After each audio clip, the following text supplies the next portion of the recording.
So people keep asking what exactly is wrong with Alabama football right now. There's a lot of places you could put some blame.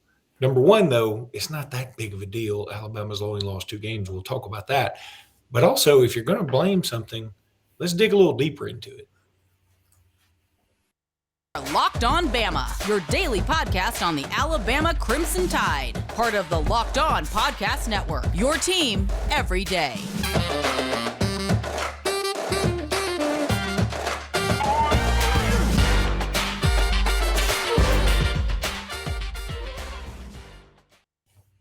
Hey, everybody, and welcome back into Locked On Bama. Luke Robinson, that's me. Jimmy Stein, that's him. Jimmy, how are you today? Good. Sort of excited about the Ole Miss game. It's like the least talked about game in Alabama football history, and yet I'm excited about it. First of all, thanks for making us your first listen when it comes to Bama podcast. Secondly, want to thank Upside for being the sponsor of this particular podcast. We appreciate Upside so much. I use Upside all the time. It's a literal easy app that's on my phone, and I get cash back all the time. I'll tell you about Upside here in just a minute. Upside, that is, upside, as in upside my head for mispronouncing that. Jimmy, I want to talk a little bit about blame. Okay. Look, Alabama is not having its best year because in the end, you're judged on wins and losses. People don't care that you lost one game in overtime on a 2-point conversion, or you lost another game at the last second against both of them against top 10 teams on the road. People don't care about that right now. They only see the 2 losses and they say the dynasty's crumbling. I heard Chris Childers on Full Ride today with Rick Neuheisel, which is kind of it's an okay show, but I appreciate they spend so much time on college football, but they talk about some stuff I'm not a huge fan of. But anyway, Chris Childers was like, Nick Saban has essentially handed the crown over to Kirby Smart, and that's where it is, and Alabama just wishes they could be where Georgia is right now. And look, Georgia's in a great spot. We're in a great spot. I wish I was in Georgia's shoes right this minute for this particular year, but long term, I'm not trading anything with Georgia. So I feel like all that's a little bit overblown. But in the end, people want to blame the 2 coordinators right now. Some people want to kind of throw some blame and some shade Saban's way. But I want you to talk about the 2 coordinators and where Saban's blame lies. And then I want to get into a particular recruiting class that I think may be the root of all of our problems right now. Well, I mean, the blame, first of all, it's Nick Saban's responsibility. I mean, he's responsible for the program. He's responsible for the offense and the defense and everything that happens with Alabama football. It's his responsibility. He obviously puts a lot of trust in his coordinators, and particularly on the offensive side, because Coach Saban has sort of less hands-on over there than he is on the defense. He has more investment, I guess you'd say, in the defense because he coaches the cornerbacks. His expertise is that side of the ball. If you must blame someone, I think it starts with Coach Saban. If you feel like the team has underperformed relative to the talent level and relative to the standard, and frankly, credit to him, the standard that he has set. But it starts with Coach Saban. And I think, there's some blame there. And then, of course, there's some blame on the specific lieutenants that are in charge of the offense and the defense. For instance, I think the offense performed very poorly for 3 quarters in Baton Rouge, and largely that's responsible for losing the game. And defensively, for 4 quarters, Alabama did not play well in Knoxville, and that's what lost the game. Let's remember, though, kind of weirdly, the defense did play well in Baton Rouge. I mean, especially for the first 3 quarters. That first half was great. You hold LSU to 24 points, only 360 yards of production. Defense wasn't that bad in Baton Rouge. And offensively in Knoxville, you end up with 49 points. Actually, the offense scored 42 of that in Knoxville. And if you're not impressed with that, everybody in the world's talking about how Georgia should be the number 1 team in the universe. They scored about half that versus Tennessee. and our offense was a lot more productive against Tennessee in their stadium. So it's not all broke. I mean, that's why it's not all we went from 100 to 0. That's nuts. Here, my biggest issue, Luke, is not so much the Tennessee loss or the LSU loss, games that could have gone either way to top 10 teams on the road. My bigger issue in terms of, hey, we need something to blame here is the team just hasn't played well all year. There isn't a game where you look back and say, gosh, we didn't play well against Tennessee or LSU, but look what we did to this other team. That doesn't really exist. You didn't really play great against Texas A&M. The Arkansas game's 28-23 in the fourth quarter. Mississippi State was good. That's pretty good. But offensively, it wasn't good at all in the second half. And Mississippi State's not that great on defense. You should have been able to replicate what you did in the first half in the second half, and you didn't. There just hasn't been. I mean, what do you say is Alabama's best performance in 2022? And if the answer to that is, well, you played pretty good against Vanderbilt, I mean, really? That's the answer? So there is something off. There's something wrong. The team has not played to its potential. That's on Coach Saban. That's on Bill O'Brien. That's on Pete Golding. I don't think anyone's in a hurry. Anyone with responsibility to the program is in any hurry to make a change at head coach. That's sort of up to the head coach, and I don't think anyone's eager or wanting to see that happen.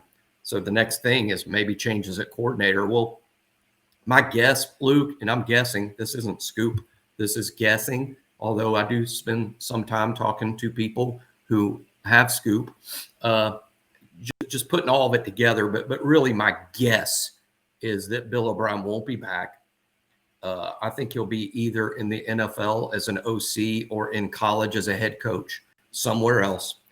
And I think Pete Golding won't be back either. And again, that's just a guess. I'm not talking about my own personal preference. I don't really get a vote. It doesn't really matter what I think. I'm just guessing that Pete Golding won't be back either. I think he'll be probably a DC at another power program, maybe Texas, maybe somewhere else. But I think Golding will likely be at another defensive coordinator job next. That's my guess. But we might not know until after signing day. It's a little rough to make changes like that right after the season's over because you got signing day and Pete and Coach O'Brien. I mean, they've recruited some of these kids, so that's sort of a tricky part to all this. But the goat will get it handled. Jimmy, I want to tell everybody about Upside now. I talked about Upside just a minute ago. It is a fantastic app. I'm telling you, it's so easy. I use it all the time. It's seriously on my phone. I bet you I've made $150 on it this year. I mean, it's just for free. It's for nothing. And I mean, that's not a ton of money, but it helps. Every little bit helps right now. Look, Upside offsets inflated prices by giving you cash back on purchases. Wherever you can use Upside, you get cash back. And the app easily tells you where you'll get cash back. Like if you're going to fill up at the tank, if you're going to go to a certain restaurant, there's some restaurants that give you like up to 30% back. It's bananas. And so, look, you're trying to cut back. You're trying to save money. Inflation's awful. Upside can help offset that just a little bit. I mean, and that's, as a famous radio ad here in Ellick City once said, in a war like the war on drug, even a little mean a lot. And so even if you just get a little bit of cash back, that helps, especially when you don't have to do anything except download an app. That's all you have to do. It doesn't cost anything. Upside is an incredible app for anyone who buys gas, groceries, or dines out. With Upside, I don't have to cut back. I can just keep getting cash back on stuff. It's awesome. Download the free Upside app and use promo code LOCKED. That's LOCKED. To get $5 or more cash back on your first purchase of $10 or more. That's $5 or more on your cash back on your first purchase of $10 or more if you use that promo code LOCKED when you get that Upside app. And I'm telling you, folks, you'll love it. It's so easy. I've got it right on my phone, and it's just couldn't be any easier and just awesome. So go check out Upside. All right, Jimmy, when we're talking about blame, it's easy. It's easy to point the finger at Bill O'Brien. it's easy. I mean, he hadn't had a good year. He hadn't had a good 2 years, if you ask me. He hadn't had a good run. Yes, his quarterback won the Heisman Trophy. That is because his quarterback is the best quarterback in Alabama history. Bryce Young is ridiculous. He's awesome. Pete Golding hadn't statistically been pretty good. When we've needed a stop, our defense hadn't done it. When we've needed a stop, we just hadn't done it. But here's something interesting that dawned on me. The 2019 signing class that was ranked number 1, that had, let's see, 1, 2, 3, 5 stars on 24/7. It's a bad signing class, Jimmy. And sometimes, that's when people say, oh, you always get the number 1 class. Sometimes 4 years later, a number 1 class ain't really number 1. I'm just going to run down some names here. Antonio Alfano.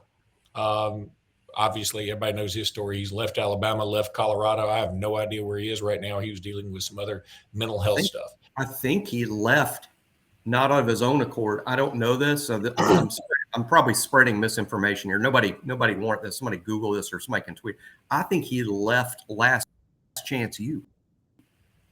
I think he was at East Mississippi and didn't finish there. I think. Trey Sanders, very talented kid. It just had the worst luck of any human being on the planet. Way, Alabama wasn't wrong to take Alfano. Alabama wasn't wrong. I agree. I agree. Yeah. So I know you're not saying that, but what I mean is we're not saying what a mistake to take Alfano. We just didn't know about. Obviously, you had off the field issues, and Trey Sanders, of course, also off the field issues. Who knows how good Trey might have been had he never been injured in the car. Evan Neal, 5-star, number 1 draft, first round draft pick, awesome. Pierce Quick, now at Georgia Tech, never panned out. Jordan Battle. He's a starting Power 5 football player. He starts at Georgia Tech. He's a starter, and he's apparently a good Power 5 offensive lineman, not good enough to start at Alabama, in my opinion. In terms of whether Alabama should have taken him or not, I mean, ends up he didn't pan out to the level he was hyped to be. Jordan Battle had a nice career, very nice career, had what I would consider to be, relative to his expectations, a disappointing senior year to date. Senior year, yeah. Here's a weird thing about Battle, and boy, is it maybe he's a good poster child for the 2022 season. Good player, good career. We know he's good because we've seen him be good. Not a great senior season for who knows the reason, but good career, not so good senior year. Then Ishmael Sopsher, who has left Alabama and since left USC. Justin Aboigbe, who, again, solid career, not spectacular, but hurt right now. Amari Kite, who's to date been a career backup. Byron Young, again, very solid career. Career. He's not first team All SEC even, but a solid career. Yeah, good player. Shane Lee, who's transferred to USC. DeMarco Helms, I would say also solid career. Solid career. People, you can't just say he stinks because of Tennessee. That's a really bad, dumb take. You also can't say he's one of the great safeties in Alabama history either. But he's been a good player. He's basically been a 3-year starter, won a heck of a lot of games. And by the way, he leads this defense in staff player of the week awards more than Will Anderson. So pretty good player. Scooby Carter, I know he ended up transferring. I don't even know where he is now. Brandon Turnage, who's at Tennessee, ironically. I don't think he plays a lot. Does he play a lot? He's not the starter. I'm not sure. I don't remember him again in our game, and I don't remember. I would have remembered that because it would have been a story. Yeah, I mean, there was a time at Alabama where people thought Brandon Turnage was going to be outstanding. I don't think that's panned out, to be honest. Christian Harris, hey, good, good, very good player. Very good player, and in the second NFL. Best player so far, based on your list so far. You've gone down probably second best behind Evan Neal. Easily the second best. Kevin Harris, who transferred. Marcus Banks, who transferred. King, I'm shocked Marcus Banks hasn't been a thing at Mississippi State. I would have bet for sure he would have started at corner or nickelback and been a thing over there. I know he gets in the games, but I don't believe he's a regular with the ones, and that's pretty stunning to me. I'm going to go through the rest of these after I tell everybody about Bet Online because I just feel like we got to take time on this. I mean, this is a problem. I mean, the more I look at this list, I'm like, holy cow! No wonder we're not playing well this year. We don't have the leadership from our upperclassmen in that class. That's the upper class, and those guys should be true seniors. They should be true seniors. The class of 19 should be the true seniors or redshirt juniors. And you're right, there should be multiple good starters. So far, I think we've only gone Battle, Helms, Young. Everybody else is hurt or transferred or wasn't good. Or in the pros, yeah. Or a couple in the pros, like Harris and Evan Neal. Let me tell everybody about Bet Online. BetOnline.net is your number one source for your sports betting info, news, and analysis. Get the latest odds and trends for every professional and amateur league out there, from football to basketball to soccer to esports, whatever you want. They've got it at BetOnline.net. And if you love sports podcasts, you can find those at BetOnline.net as well. We're always the fastest and always the easiest to get your betting fix in. Head to the website today or use your mobile device to learn more about betonline.net. It is the absolute best. Look at the little scroll thing down at the bottom. It's just awesome. Betonline.net and BetOnline, that's where the game starts. Okay, so let me pull up the grouping again here. Boy, this is bad. King Mwakuda, I think that's how we decided to say it. Doesn't matter. Transferred to Arkansas State, and in the one Arkansas State game I saw, he was not in the lineup. Now, that was just one game, and for all I know, he's started every other game and has 18 tackles, but I don't believe that's the case. Braylon Ingraham, he's just recently announced he's transferring. He had let's just say he had injury problems at Alabama and is going to be a grad transfer, so he's headed to the portal. Spent a lot of time at Alabama hurt. Darian Dalcourt, okay career. Okay. Yeah, you'd have to say anybody that became a starter at Nick Saban's Alabama is a good player. I mean, there's no question. That means you're good. But he is, let's just say to date, he has not played like an all-star candidate. He's just a starter. Talia Tagovailoa now at Maryland doing okay. But I'd say better than okay. I mean, this is a school record holder. He's put up some pretty monster numbers. If he returns next season, and I'm assuming he will, if he returns next season, and I believe he has the eligibility to do that, he will enter the season as one of the top 2 or 3 quarterbacks in the Big Ten. Is he awesome? Is he his brother? No. Would he have started at Alabama? No, not with Bryce around. But Talia proved that he was a quality Power 5 starting quarterback. Keelan Robinson now at Texas. He hadn't done a lot. He hadn't done a lot there. I mean, we sort of really missed him last year. People say that, we missed him. And I'm not trying to beat up on the kid or anything, but what has Keelan Robinson done at Texas that makes you go, oh, no, he could have done that at Alabama? I mean, now he does have Bijan Robinson ahead of him, no relation to either you or Keelan. You can be a great back and not get a lot of carries because Bijan's going to get all of them. Bijan's the first running back taken in the draft. But no, Keelan hasn't done a lot at Texas. DJ Dale, again, solid career. Solid. Yeah, I would say better than some that we've listed. He's going to be drafted, I believe, into the NFL. I would say solid's the right word. Less than an all-star, solid, and good enough to play some pro football. John Mechie, who we all know the story. Spectacular. I thought he had a great career. Oh, boy, how much. Now, it turns out if John Mechie had come back, he wouldn't be playing anyway because of his own medical diagnosis. But a healthy John Mechie on this team makes all the difference. We'd be undefeated. I know yeah. that sounds crazy, and that just sounds like, oh, there's Jimmy homering out again.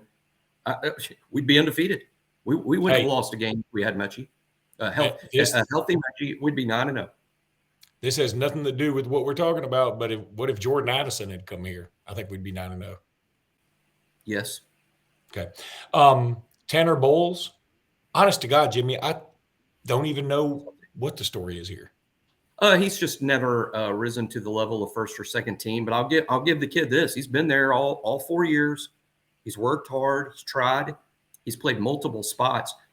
He's a little bit of an A-Day hero because we had some injuries and it was hard to field 2 lineups, and Bowles made a position move that sort of allowed us to have an A-Day. And he's an effort kid for sure, and stuck it out 4 years. I hope for his sake. I know he wants to play.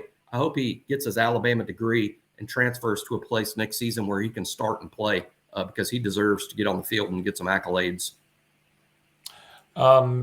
Then we come to Jaleel Billingsley. I mean, that's pretty well documented. He's at Texas, but I mean, I guess he's at Texas. Paul Tyson, now at my son's school, Arizona State. Hey, you know what's weird, and maybe you keep up with this, but since you're now literally an Arizona State booster, and I don't know why we're not locked on Sun Devils here. Sun Devils, but you're not so Jaden Daniels leaves and they go with Emory Jones. And then I believe Emory Jones is not starting at Arizona State. I don't know if it's due to injury or him just not being good, but they're starting some other kid. Do you know this? Yeah, I did know that, but I'm not shocked because I don't think Emory Jones is that good.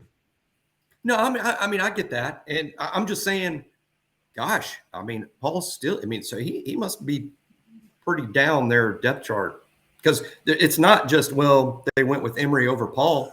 Emory is out because he's either hurt or not good, and they're starting some other kid. So I guess Paul hasn't found playing time yet.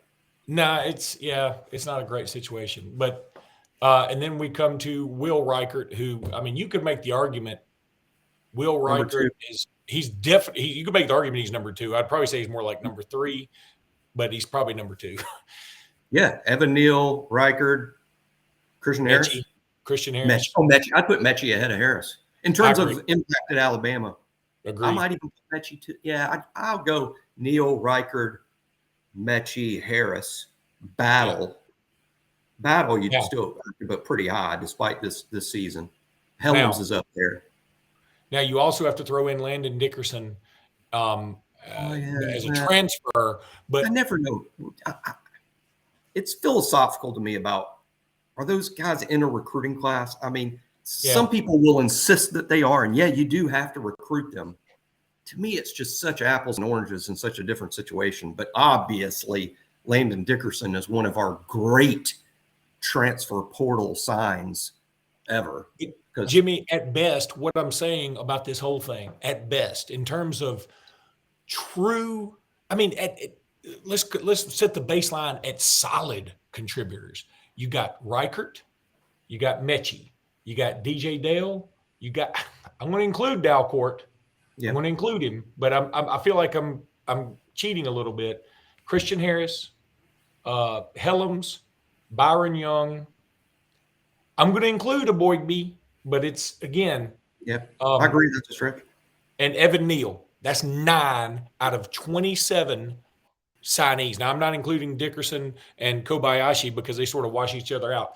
9 of 27, that's batting 33%. That's not good on that particular class, especially when you consider the only guys that are potential first rounders is Evan Neal. He'll be the only first rounder in that crowd.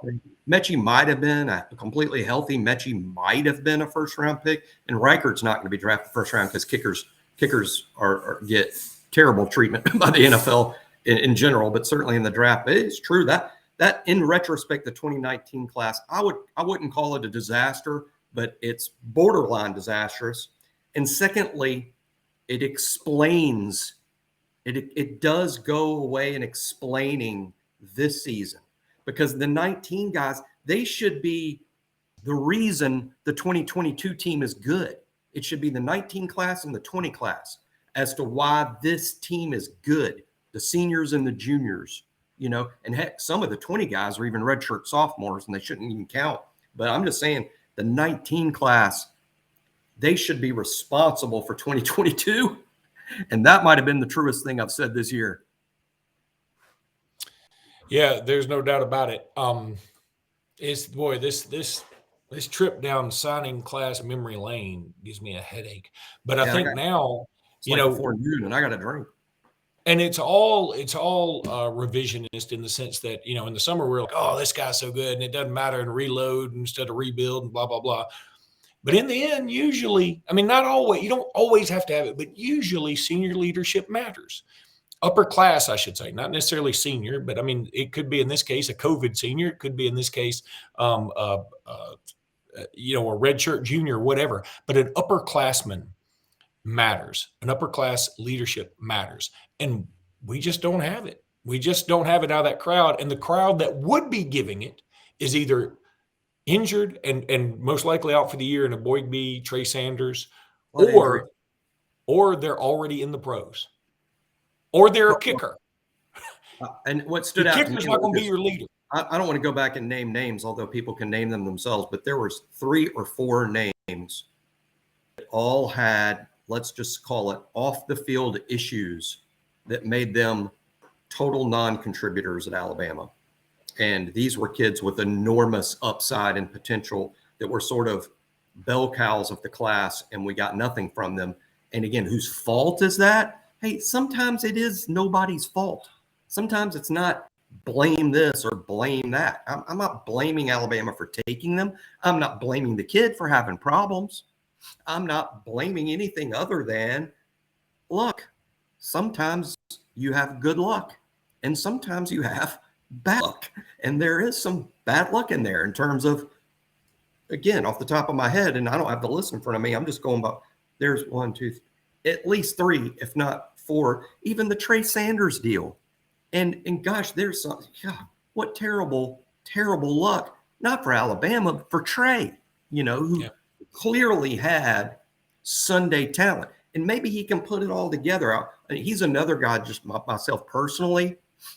Maybe Alabama feels differently about this, and Robert Gillespie may feel different about this. But myself, I'm hoping Trey transfers to a place where he can play football and get on the field and play a lot if he's able to do that. And I think he is, but we haven't seen hardly any Trey this year.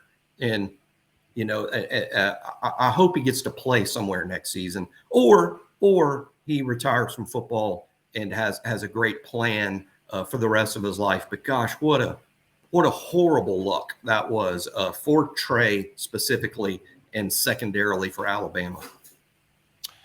All right, guys, that's going to do it for today's podcast. We'll be back tomorrow getting you ready for Bama Ole Miss. And until then, roll tide, everybody. Roll Tide.